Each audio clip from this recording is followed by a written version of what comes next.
Earlier this year, Overture Life announced a nearly $21 million strategic round, bringing its total funding to $57 million, as it looks to achieve its mission of making IVF affordable for more people.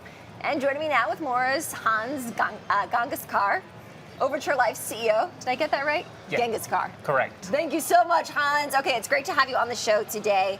And let's talk about how you're working to scale IVF.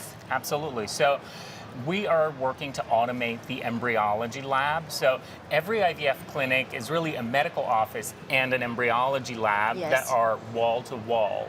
And that embryology lab hasn't changed a lot in the last 40 years, and all the procedures are very manual. So to scale IVF to meet demand, we have to automate a lot of what happens in that embryology lab. So that's processes like preparing eggs for either fertilization or freezing, fertilizing those eggs by, those micro injections. You might have seen those two needles come together into an egg. So we have a robot that does that with, successful births here at a clinic right in New York. Nice. We have a device called the Overture that automates egg freezing. It is live in Latin America. We are expecting European clearance any day now, and FDA, later in the year or early next year.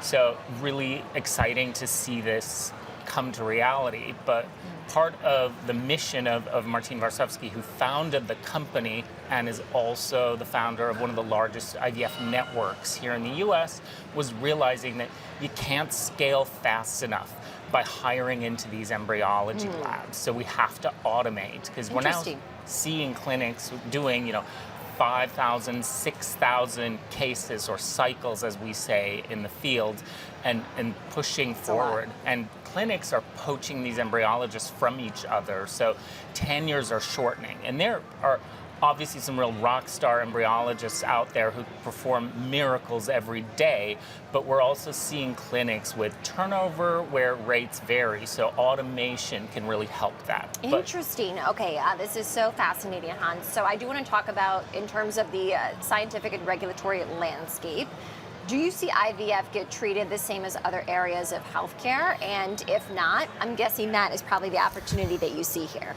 Well, IVF is treated very differently in different regions, and especially in the US, it's highly regulated, but there are different aspects. So bringing devices and drugs into IVF is extremely stringent. And one of the interesting things that doesn't directly impact Overture but massively impacts the market is that we don't have any generics approved for the stimulation cycle in IVF, whereas in Europe those have made it through. So $5,000 extra in every cycle just because we for the meds, right? Just for the meds alone. So if we got those approved here, we could cut the costs immediately. But also, is there a timeline on that? No one's working on it. So the answer is no. Okay, so it's interesting here. I also see you recently have a wide-scale commercial deal. What more can you share there? So we are starting to deploy our automated ICSI into cytoplasmic sperm injection robot. So we have a first hospital in Turkey piloting this, and then we have a pipeline of other hospitals deploying this. This is the hardest task in the embryology lab. You see really big variations, and in our early data from here in New York, we saw really top-notch rates for that. So I'm so excited to see that deployed into these hospitals and hopefully fulfill more families' fertility dreams and goals. Yeah, Hans, such a fascinating conversation, especially to end the show today. Thank you so much for joining me here in studio. Thank you so much for having us.